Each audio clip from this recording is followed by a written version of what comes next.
I don't really know how to say her name or if I'm saying it properly, so I'm going to put a picture of her on screen right now. But is she worth pulling for? First and foremost, I'm going to be honest, it's iffy. It's not as though she's a bad character. I don't want it to seem like I'm saying, oh yeah, Topaz is bad and then she's bad. No, I think she legitimately is a good character. But we have Fushuan, we have Bailu, we have Japard, we just got Link. We then already had Natasha, and some of you already have Luocha. She is going to be an abundance character of an element that not a lot of people need right now. If you wanted to run Imaginary as a mono Imaginary team, you have Luocha. If you wanted to run Lightning teams, you have Bailu. If you wanted to run Quantum teams, you have Fushuan and or Lynx. As of right now, she's a wind character, and we don't really have any strong wind DPSs. I think it would be another story if she was lightning. I think it would be another story if she was technically physical, but I do think that is something to consider. Minor, but it's still something to consider.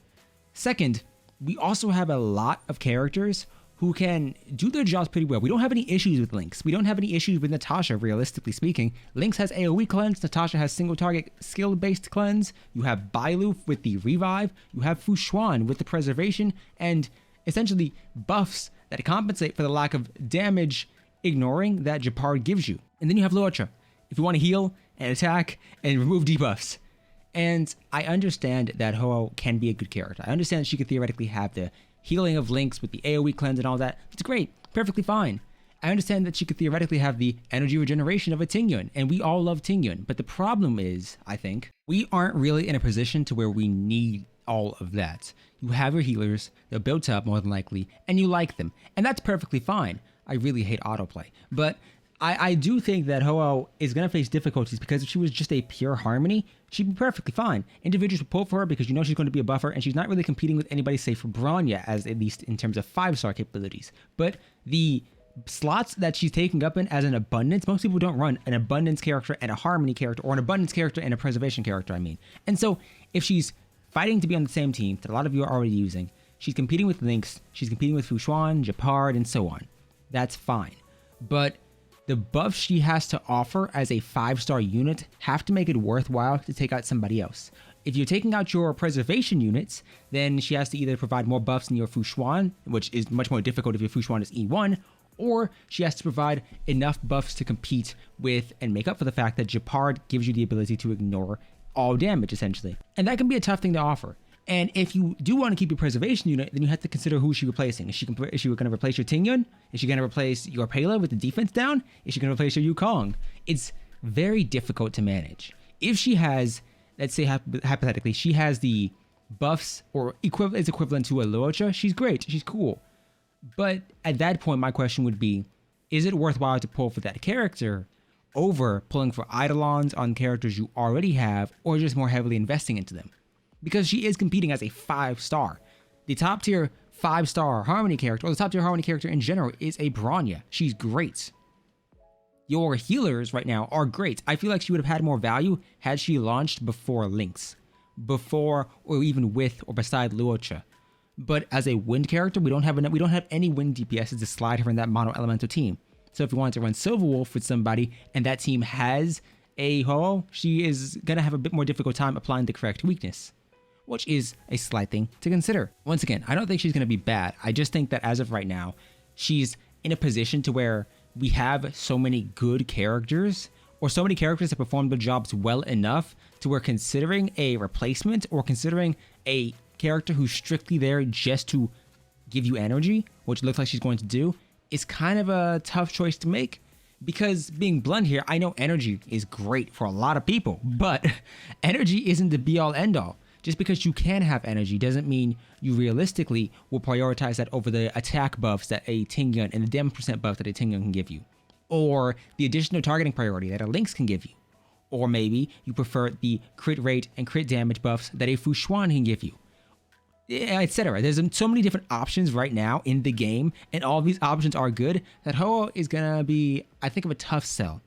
A tough sell, especially if you have invested into other supports, because supports make or break your team. And if you already have good teams, you don't need a new character, which is a downside. These are usually the teams I run. A Yanqing with Mono Ice. I don't think she will be replacing my Japard strictly because my Japard stopped Yanqing from being hit, so we can slide on over. Seely's team.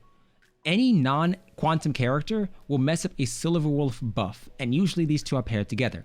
So even though hypothetically speaking, a HuoHuo may provide more buffs than a Lynx.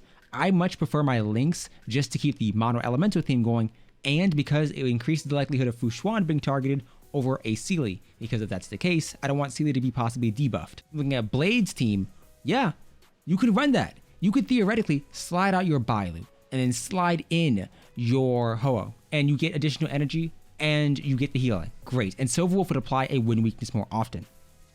Cool beans. However, I would also like to advise you that Lynx, and once again, this is why I like Lynx a lot, she increases the likelihood of your blade being targeted, so he gets more damage, so he performs follow-up attacks more often. So there is a trade-off. You're getting more energy, sure, but you're not necessarily getting your follow-up attacks, which may even out to less damage overall. Your imaginary team, we went over this. In Babel Lunai, Yukong, Tingyun, Fu Xuan, you can style out your Tingyun for a Pele for other units, and you'd still have a good team. Topaz, I'm not getting her. And Jingliu, you've seen my Jingliu team. I don't have a reason to slide out Silverwolf unless it's for a Pele. And I don't have a reason to put in any other character, save for Fu Xuan in this instance. So, I do think HuoHuo is going to be a great character. And as we saw here, we do have adequate wind characters, but I don't think these wind characters would benefit immensely more from her existing than just having a Lynx, because especially Blade, he scales on HP. If I'm looking at where's my Lynx. Now my Lynx is maximum invested. She's maxed out, full on, trace, 10, 10, 10. So she's really good, but the additional healing she provides over time and the additional HP increase is a benefit to Blade's damage. It might not be the biggest benefit, but it is a benefit nonetheless.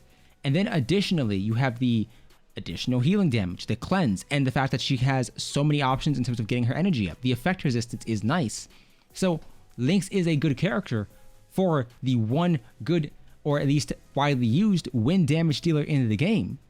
And if you're using Dan Heng, and his normal variation at least, my question to you then would be, why not just skip out on her and go for the upgraded Dan Heng or legitimately any other DPS? I do think she'll be exceptional as a support. I don't know if she's valuable enough to say go over and get her over an Argenti, a Sealy, a Jingliu, or a Silverwolf who's likely to be reran afterwards or nearby.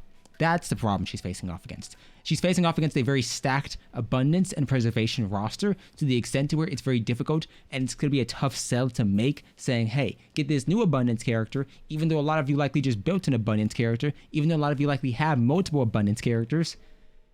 It's iffy. I would say, if you're going for HuoHuo, or maybe if you are looking at and wanting to boost your team's damage somehow, instead of going for her, just get an E1 Fu Xuan for 30% crit damage, because I do think that's not only more valuable, because you're going to use her quite often, and she does give you enough crit rate to really help out, especially with something like Arena as a set, but subsequently, it's resource saving because you've already likely built up this character if you had her.